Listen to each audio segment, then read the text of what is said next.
नमस्कार प्यारे साथियों, आप सभी का हार्दिक स्वागत है current affair booster season 2 session number 58 में। I am Sandeep Manudan and we are going to have a fantastic session ahead. All set, शुरू करें। दोस्तों, सबसे पहले आपको जो गुड न्यूज देनी थी, बहुत सारे बच्चों ने हमसे रिक्वेस्ट किया था कि पीटीज आईएएस एकेडमी कितने प्यारे प्यारे 1 ईयर 2 ईयर 3 ईयर प्रोग्राम्स हैं, कुछ कारणों से बच्चे ज्वाइन नहीं कर सकते, तो can we get a monthly subscription. मुझे बहुत बहुत बहुत खुशी है आपको इन्फॉर्म करते हुए, monthly subscription options have been opened up, basic, enhanced and comprehensive. So now it is with in the reach of everyone. आप हमारी टीम से बात करें या हमें विजिट करें bit.ly/pt monthly, हमारी लिंक को चेक कर लें, सारी जानकारी मिलेगी। And it is very very good and I am very very happy to see the response right from the first day of launch which is today. तो आगे बढ़िए और एनरोल कीजिए, आपको सारे लेक्चर्स प्लस एसआरसी प्लस प्रबोधन का monthly basis पर एक्सेस मिल सकता है। I wish you all the best. Baba ji is back with his motivation, nothing is more valuable than the human spirit to do good. क्या बात कह गए बाबा जी। अब जैसे जैसे सीरीज हमारी कंप्लीट होने की तरफ बढ़ रही है, बाबा जी का ज्ञान भी बढ़ता ही जा रहा है। बाबा जी कहते हैं, इस दुनिया में कुछ अच्छा कर सकने की चाहत रखने वाली ह्यूमन स्पिरिट से अधिक मूल्यवान और कोई चीज नहीं है। Nothing is more valuable than the human spirit to do good. Do you agree और नॉट? बताइए दोस्तों। तो बाबा जी की इस बात से आप अगर पूरी तरह से एग्री करते हैं तो कमेंट थ्रेड में लिखिए कि what was the last good thing that you did. तो प्यारे दोस्तों, पिछली बार आपने किसी इंसान की या किसी पशु की मदद कब की थी, क्यों की थी और किस प्रकार से की थी, हमारे साथ शेयर कीजिए और एक अच्छे इंसान बनिए, क्योंकि वही सबसे बड़ा धर्म होता है। I hope you have enjoyed it. Session को लाइक कर लीजिए, शेयर कीजिए। दीपक शर्मा नोएडा से जुड़े हैं, बहुत प्यार से आप बताते हैं कि आप टीसीएस के सॉफ्टवेयर इंजीनियर हैं और लगातार हमारे साथ जुड़े हुए हैं मार्च 2020 लॉकडाउन के बाद से। तो लॉकडाउन ने भला कर दिया कई लोगों का, मेरा भी भला कर दिया, आपका भी भला कर दिया। वेरी नाइस दीपक जी, और आप अपने जॉब में बहुत अच्छे से आगे तरक्की करें, यही हमारी शुभकामना है। आपने हमारा एक सोलर सिस्टम का लेक्चर देखा था, वो बड़ा सुपर हिट लेक्चर है, यूट्यूब पर अवेलेबल है, बाकी बच्चे भी देख सकते हैं। आई wish you all the best and I hope that you and your family remain safe, healthy, happy and prosperous always. God bless you. तो दोस्तों, डोनाल्ड ट्रंप को आ गया ताव और डोनाल्ड ट्रंप ने कहा, we are going to have an election this year and no sir, I'm not going to allow these Indians to take up the jobs। तो 5.25 लाख लोग अमेरिका के लाभान्वित होंगे H1B वीजा पे रोक लगाने से। लेकिन टेंशन मत लो, ये इतना बड़ा दिक्कत नहीं, क्योंकि एक पॉलिटिकल मूव है। अब चुनाव आएंगे, वो जीतेंगे या हारेंगे जो भी होगा, जीत भी गए तो भी वीजा बैन रिवोक कर देंगे, क्योंकि अभी तो चुनाव जीतने के लिए उनको और रिसेशन में अपने लोगों को दिखाने के लिए कि भाई आई थिंक फॉर यू, उन्होंने more than 5.25 lakh jobs have opened up for US workers due to the visa ban. Industry बड़ी नाखुश है। अब देखिए, ये अमेरिका की डेमोक्रेसी की ताकत कि वहां के ये इंडस्ट्री के एक्सपर्ट, जिसमें सुंदर पिचाई खुद अल्टीमेटली तो विदेशी है ना अमेरिका के लिए, उन्होंने खुल के बोला कि भाई ये डिसीजन ठीक नहीं है। आप सोचिए, अगर ये भारत में होता और कोई बड़ा इंडस्ट्री का हेड इस तरह से किसी बड़े सरकारी निर्णय पे सीधे बोल देता, तो बेचारे को तो सोशल मीडिया में तार तार कर दिया जाता। अमेरिका में ऐसा नहीं होता, वो एक सच्चे अर्थों में rule of law based democracy है, लोग खुल के बोलते हैं। तो देखिए, वर्किंग फ्रॉम होम में ऐसे मैसेजेस भी आने लग गए। Sundar Pichai Alphabet CEO, Brad Smith Microsoft president, Elon Musk Tesla CEO and Dan Schulman PayPal CEO, इन सभी ने कहा, देखिए एक बार,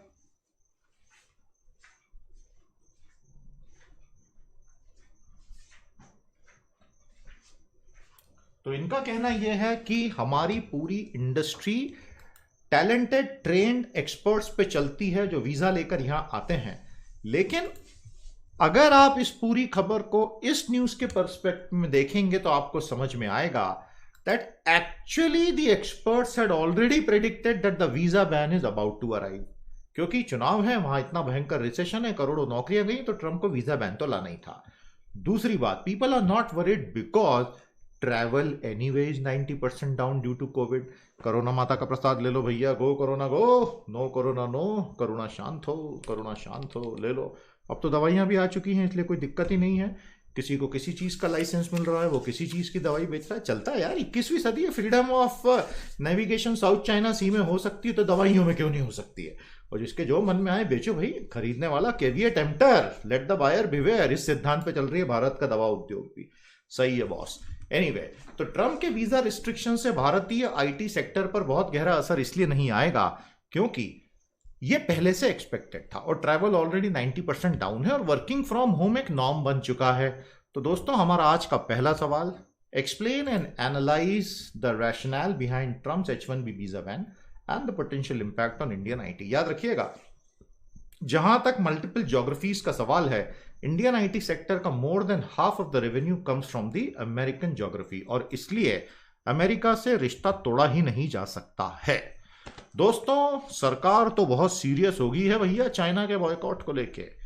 डोमेस्टिक ट्रेड लॉबीज लगातार आक्रामकता के साथ चीनी उत्पादों के खिलाफ कैंपेन चला रही हैं। अलग अलग लेवल पर सरकारों पर दबाव बनाया जा रहा है, और सरकार का जो अपना खुद का अमेजन है, यानी कि government e market place GeM, जिस पर सारी सरकारें ट्रांसपेरेंट तरीके से कॉम्पिटिटिव बिडिंग आप कर सकते हो एज अ सेलर रजिस्टर करके, ताकि भ्रष्टाचार कम हो। तो सरकार ने government e market place GeM शुरू किया है। अब उसमें सरकार ने ये मैंडेटरी कर दिया है, अनिवार्य कर दिया है, आप अगर एक सेलर हैं तो सबसे पहले तो आप ये बताइए कि आपका प्रोडक्ट किस कंट्री का है।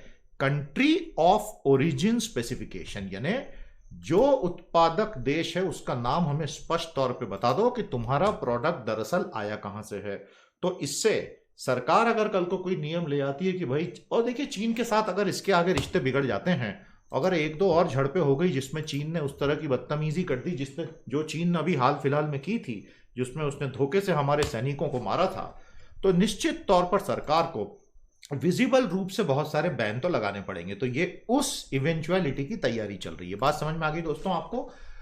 तो जीईएम में ये नॉर्म किसी भी दिन कंपलसरी हो जाएगा, और एक फिल्टर उस पर एक्टिवेट कर दिया गया है मेक इन इंडिया का, और ये पूरा का पूरा पोर्टल लाया ही इसलिए गया था कि करप्शन कम हो, लेकिन अब लगता है कि चीनी कम हो की तर्ज पर ये आगे बढ़ने वाला है। तो इस पर आपको क्या लगता है, आपकी राय क्या है, हमें जरूर बताइएगा दोस्तों। हमारा अगला सवाल नोट करें, what is the role that the government e market place is playing in removing corruption from India, a slippery target for edible oils. बहुत ही मजे की कहानी है। भारत एक भीमकाय देश है कृषि के क्षेत्र में।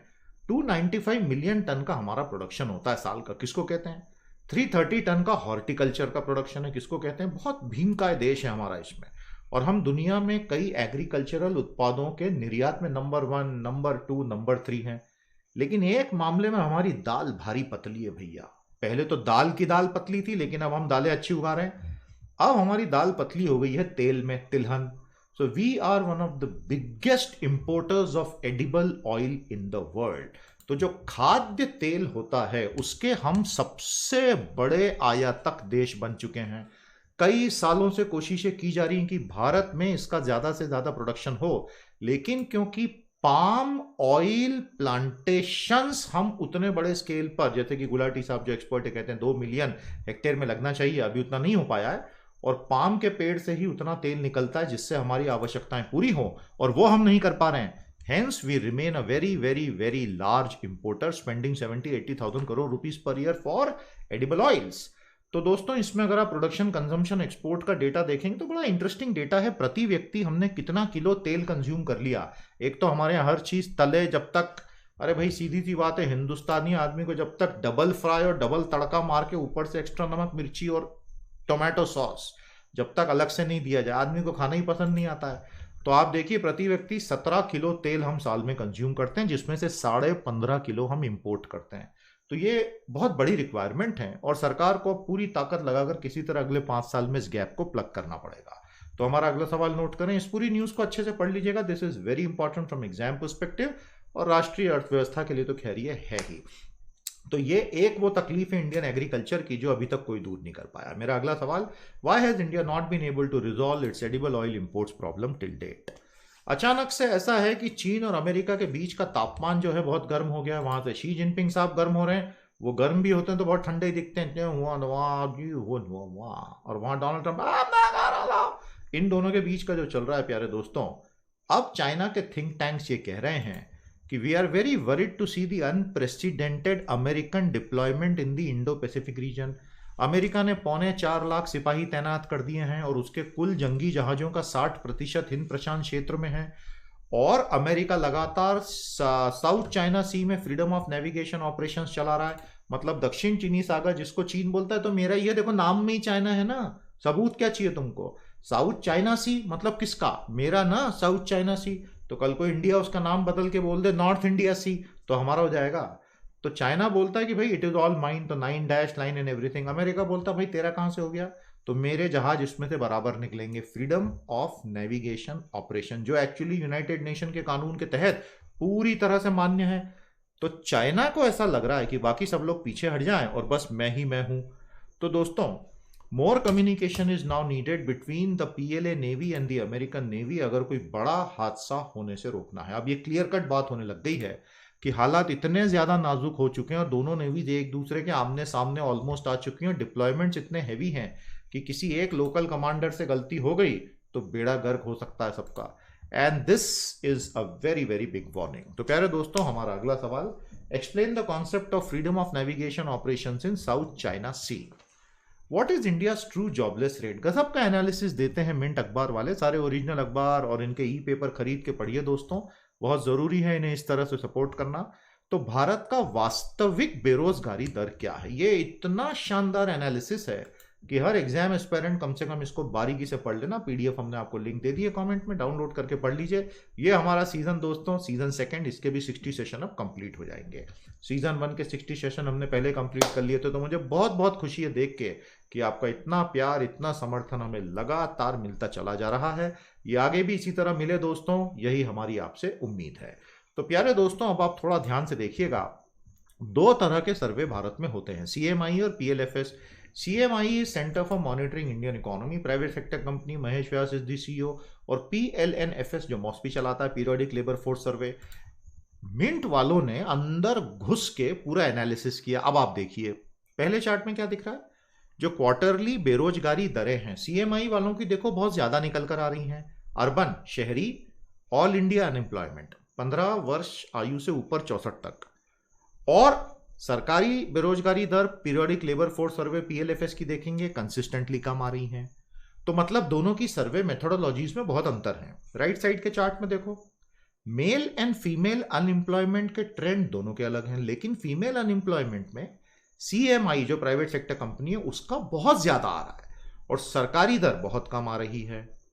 अब नीचे के चार्ट में देखो, जिन राज्यों में मैक्सिमम राइज इन अनएम्प्लॉयमेंट है उनमें पीएलएफएस सीएमआई के सर्वे में केवल एक स्टेट कॉमन आ रहा है, और जिन राज्यों में सबसे बड़ा ड्रॉप है अनएम्प्लॉयमेंट में उसमें दोनों के सर्वे में एक ही आ रहा है, केरल। इसका मतलब यह है that there is something fundamentally going wrong with one of them, or perhaps with both of them, or there is nothing wrong with both but the structure of surveys is wrong or peculiar। तो इनका कहना है कि ये जो अंतर आ रहा है ना, ये इस वजह से आ रहा है प्यारे दोस्तों कि सर्वे का डिजाइन अलग अलग है। किस प्रकार से आप सवाल पूछते हैं, जैसे पीएलएफएस जो है वो प्योरली जॉब मार्केट की बात करता है, लेकिन सीएमआई क्या करता है, वो जॉब मार्केट के साथ साथ आप क्या कंज्यूम कर रहे हैं, आप कहां निवेश कर रहे हैं, ये सवाल भी रिस्पोंडेंट से पूछता है। तो वहां पर्सपेक्टिव एकदम बदल जाता है। अब बात करें अगर फीमेल अनएम्प्लॉयमेंट की, तो भैया इनफॉर्मल सेगमेंट में जो महिलाएं काम कर रही हैं, अगर आप उनसे पूछेंगे आप दिन में कितना घंटा घर में अपने काम में, यानी जो भी छोटी मोटी कंपनी घर में चल रही है, 2-4 लोग मिलकर कहीं अगरबत्ती बना, उसमें आप कितने घंटे मदद करती हैं, उस पे से आंसर बदल जाएगा। So there are so many variables that to get a handle on the real unemployment rate is a very very tricky thing। लेकिन दोस्तों मुझे बहुत भयंकर आश्चर्य होता है हर बार, 70 सालों में आज तक हम एक भी ऐसा सेंट्रलाइज सर्वे नहीं बता पाए कि जो आप वेबसाइट खोल के बता दो हाँ ये आज की बेरोजगारी दर है भारत की, या ये 5 अलग अलग प्रकार की। There is a confusion all around. मजे की बात, पीएलएफएस इसलिए लाया था कि ये सारा कंफ्यूजन खत्म हो, उसके आने के बाद कंफ्यूजन और बढ़ गया है। तो कहीं ना कहीं अब सरकार को, क्योंकि क्या है आत्मनिर्भर भारत अभियान और फिस्कल स्टिमुलस में आपको एक्चुअली पैसा खर्च करना है। आप पूरा गरीब कल्याण रोजगार योजना, मनरेगा, ये सब अब शहरी योजना आने की बात हो रही है, because what about the urban poor, मनरेगा डजंट अप्लाई टू देम। तो कहीं ना कहीं अगर डेटा ही नहीं होगा तो पॉलिसी फॉर्मेशन कैसे होगा। So the government really needs to get its act in order and give us one final survey which we can trust blindly. Otherwise तो फिर हर चीज हवा में ही है भैया, और अगर स्टैटिस्टिक्स ही हवा में है तो फिर तो सब कुछ ही हवा में है। आज मैं ऊपर आसमां नीचे वाली कहानी हो जाएगी। तो हमारा अगला सवाल नोट करें दोस्तों, what are the real ground level constraints in trying to assess the employment unemployment rates in India. Abhishek वाला वडोदरा से जुड़े हैं हमारे साथ पिछले कुछ महीनों से, थैंक्स टू द लॉकडाउन आप हमारे साथ बहुत सारे सेशंस देख रहे हैं, बहुत कुछ सीख रहे हैं। बहुत अच्छा लग रहा है अभिषेक, आप में एक थर्स्ट फॉर लर्निंग डेवलप हो गया है। आई am very very happy. God bless you. खूब पढ़िए, जीवन में खूब आगे बढ़िए, हमारा आशीर्वाद हमेशा आपके साथ है। UP Bihar are the worst affected by reverse migration of workers. प्यारे दोस्तों, अब जो मार्च अप्रैल में हुआ उसके बाद मई जून में चलता रहा, करोड़ों करोड़ों लोग अपने घरों की तरफ चल पड़े। हमने इसका अलग से एनालिसिस आपको रिवर्स माइग्रेशन, इनफॉर्मल वर्कर्स और ये सब पे दिया है, माइग्रेंट्स की ट्रबल पे दिया है। अब ये करोड़ों लोग हैं जो वापस गए हैं, उनका एक हिस्सा रिवर्स माइग्रेशन करना शुरू कर चुका है, वापस शहरों की तरफ लौट गए। लेकिन एक बहुत बड़ा हिस्सा नहीं भी लौटा है। There is a very large chunk of the people who went back that has not return, वो अपनी जगह हैं। और यूपी और बिहार में मैक्सिमम असर जिला स्तर पर जितना भी प्रशासन डेटा इकट्ठा कर रहा है अब बिल्कुल स्पष्ट दिखने लग गया है। तो भारत सरकार जो गरीब कल्याण रोजगार योजना लाई है मनरेगा की तर्क, उस पर 116 जिले हैं, उसमें से 63 यूपी बिहार के हैं। रिवर्स माइग्रेशन ने अब जो लेटेस्ट सर्वे बताता है बिहार को सबसे ज्यादा चोट दी है। People are indeed returning to their work but then many are not, यानी उन शहरों में लौट नहीं भी रहे हैं, leading to a long term structural unemployment problem in the districts. इससे उस डिस्ट्रिक्ट की पूरी सोशियो पॉलिटिकल इकोनॉमिक अर्थव्यवस्था भयंकर गड़बड़ा जाएगी। दोस्तों, ये एक अकेला ट्रेंड हमारे जीडीपी ग्रोथ को धक्का देने के लिए काफी है। और वैसे भी जीडीपी इस साल कॉन्ट्रैक्ट हो रहा है, अलग अलग एस्टिमेट आ चुके हैं 3, 5, 6% के आसपास। ये ट्रेंड बताते हैं कि कैसे मैन्युफैक्चरिंग इंडस्ट्री को नॉर्मलाइज होने में अभी बहुत समय लगने वाला है। यही डर था मार्च अप्रैल में, और अब जून समाप्त होने आया है तो ये डर और मजबूत हो जाए। और मॉनसून्स में तो कोई इस तरह से एकदम वापस जाएगा भी नहीं, या हो सकता है चले भी जाए अगर भोजन की कमी बहुत ज्यादा हो जाए तो। हमारा अगला सवाल नोट करें, what kind of socio economic challenges will be faced by districts flooded with a lot of reverse migrants. साथियों, हमारे आईएएस के कोर्सेज फुल कोर्स अवेलेबल है, self prep 1 year 2 year 3 year hard disk में ऑनलाइन। और साथ ही साथ अब आप अगर फुल कोर्स इमीडिएटली नहीं ले पाते हैं किसी भी कारण से, तो आपके लिए मंथली सब्सक्रिप्शन ऑप्शन में basic, enhance, comprehensive fantastic option sir available. Mobile number हमने दिए हैं टीम के, वेबसाइट्स के सारे आईडी दिए हैं, कांटेक्ट कीजिए और अपनी एक सफलता की यात्रा शुरू कीजिए। Prospects for the world economy jolted, बड़े दुख की बात है, धीरे धीरे धीरे धीरे जैसे जैसे ओपनिंग अप हो रही थी एक सेंस ऑफ ऑप्टिमिज्म, पॉजिटिविटी बन रहा था। लेकिन अब देशों में जहां कंट्रोल भी हो गया था, वायरस का स्पाइक हो गया है। और सबसे ज्यादा झटका लोगों को लगा है जो चाइना के बीजिंग में अचानक से वायरस निकला है। Now people say that the world economy's recovery is going to be delayed. बात समझ में आई आपको? और ये इतनी आसानी से अब पुराने लेवल पर नहीं आएगा। तो पहले कह रहे थे कि world economy will have a V shape recovery. V shape का मतलब होता है हम ऐसे तेजी से नीचे गए और उतनी तेजी से ऊपर आ गए। अब लोग कह रहे हैं कि it is going to be a U shape recovery. कई लोग भारत के लिए कह रहे हैं कि it will be a W shape recovery. अब ये U V W X Y Z ये अल्फाबेट सूप बन चुका है। लेकिन मोटी मोटी बात यह है दोस्तों कि that confidence is going to take some time to return. और फिलहाल तो ऐसा है कि अब वैक्सीन जल्दी से आ जाए, उसका भी ट्रैकर अभी आपको दिखा देंगे, लेकिन समय लगने वाला है। इस बीच अलग अलग दवाइयों के बहुत सारे दावे आ रहे हैं। लेकिन आप समझदार हैं, विज्ञान प्रौद्योगिकी को अगर समझते हैं तो भगवान के लिए अपने मन से कोई दवाइयां मत खाना, बहुत घातक परिणाम उसके हो सकते हैं। ये अलग बात है कि रेगुलेटर्स बड़ा आसानी से लेते हैं चीजों को, वो ठीक नहीं है। मेरा अगला सवाल नोट करेंगे दोस्तों, why are the prospects of world economy extremely shaky as of now. अब ये खबर है फाइनेंशियल मार्केट्स की, बहुत ही इंटरेस्टिंग खबर है, थोड़ा ध्यान से देखिएगा। तकनीकी है, सरल भाषा में समझा दूंगा, ऊपर पढ़े आप। Consistent supply of G-sec, G-sec यानी गवर्नमेंट सिक्योरिटीज, सरकारी प्रतिभूतियां यानी कि बॉन्ड। भारत सरकार पैसा उठा रही बाजार से, सरकार को पैसा उठाना है, फिस्कल डेफिसिट नहीं होता तो नहीं उठाती।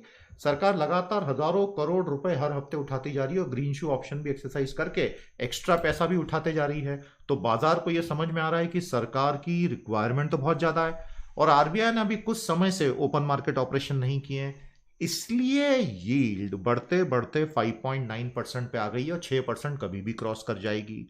लेकिन तेजी से इसलिए नहीं बढ़ रही है because the market knows that RBI is just sitting round the corner and any moment it will intervene through its open market operation, तो यील्ड फिर से गिर जाएगी। बढ़ी हुई यील्ड इस बात का सूचक होती है कि सरकार को बहुत दम लगाना पड़ता है मार्केट से पैसा उठाने में। बहुत ही लो यील्ड इस बात का सूचक होती है कि market is willing to buy the government paper. दोस्तों, एफपीआई बॉन्ड मार्केट में लौट के नहीं आए हैं, इस वजह से भी यील्ड बढ़ रहा है और overall market is confident that the RBI will not let this thing deteriorate beyond a certain point. तो अब स्थिति यह है कि भारत सरकार ने पहले 7 लाख करोड़ उठाने की बात की थी, उसमें ऑलरेडी 4.25 लाख करोड़ भारत सरकार बढ़ा चुकी थी। लेकिन अब जिस तरह से जीएसटी का कलेक्शन गिर रहा है, direct tax collection, corporate income tax collection गिर रहा है और सरकार को मजबूरी में डीजल और पेट्रोल के दाम लगातार, उसी से समझ में आता है कि the revenue position this year is going to be very critical और इसलिए सरकार बाजार से पैसा तो बहुत उठाएगी। हमारा अगला सवाल नोट करें, comment on the movement of the yield on government securities in recent past. America ने एयर इंडिया पर आरोप लगा दिया है कि तुम्हारी बिजनेस प्रैक्टिसेस बड़ी अनफेयर हैं। वंदे भारत के लिए तुम एक तरफा बिजनेस पूरा चाहते हो लेकिन रेसिप्रोसिटी तुम हमें नहीं करने दे रहे हो और इस वजह से वहां पर केस टू केस बेसिस पर चीजों को देखने का और परमिशन देने का नियम आया है।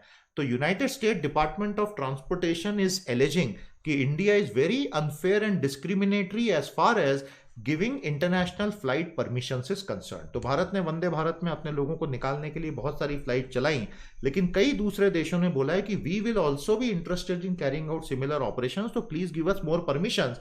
भारत बोल रहा है कि हम केस टू केस बेसिस पे करेंगे। अमेरिका कहता है कि दिस इज डिस्क्रिमिनेटरी और ये आपने जो किया है वो आपने ठीक नहीं किया है।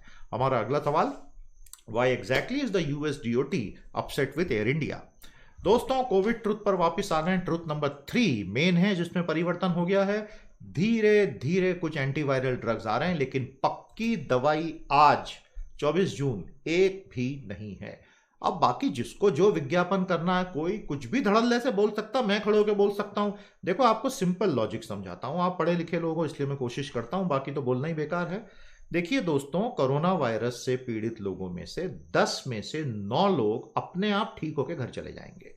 मतलब वो ठीक हो जाते हैं, उनको सपोर्ट दे दो वो ठीक हो जाते हैं, अपने आप ठीक हो जाते हैं। ये किसी भी हालत में 10 में से 9 लोग वैसे भी रिकवर होने वाले हैं।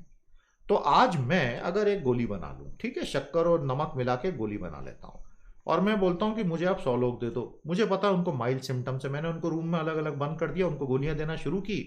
14 दिन में भैया उन 100 में से 90 लोग तो ठीक होने ही होने हैं किसी भी हालत में। 90% रिकवरी रेट तो is a given. So I can then claim कि मैंने 10 में से 9 को ठीक कर दिया। क्या ये क्लेम वैलिड होगा? क्लेम वैलिड तब होगा जब सबसे एक्सट्रीम सिम्टम्स वाले जो बिल्कुल मरणासन्न अवस्था में पहुंच गए, मैं उनमें से 10 को ठीक करके दिखा दूं और randomise control trial double blinded 10,000 लोगों पे करके बता दूं ये विज्ञान है। बाकी तो फिर प्रमोशन है। तो जिसके जो मन में आ रहा है वो कह रहा है दुनिया में, ये ठीक नहीं है क्योंकि ये अविज्ञान जानलेवा हो सकता है। लेकिन अब किसी को आगे बढ़कर जान की बाजी लगाने वाला होता है, जाबाज, जीने का है मरने का है अपना ही अंदाज, तो फिर भैया बात अलग है, उसमें फिर मैं कुछ नहीं कर पाऊंगा। तो ये है आज के 10 Covid truths. Corona virus tracker हमने बना दिया है, वैक्सीन ट्रैकर। 24 जून का अपडेट देख लीजिए। प्री क्लिनिकल स्टेज पे 125 वैक्सीनें चल रही हैं। फेज 1 में 9 है, फेज 2 में 9 है, फेज 3 में 2 हैं। आपके सामने ये ट्रैकर है, इसकी परिभाषा भी है, ये हम लगातार आप तक लाते रहेंगे। आप देख ही रहे हैं हजारों साइंटिस्टों के साथ लगने के बाद भी विज्ञान कितना समय लेता है। जानते हैं क्यों? क्योंकि हम किसी को मारना नहीं, बचाना चाहते हैं।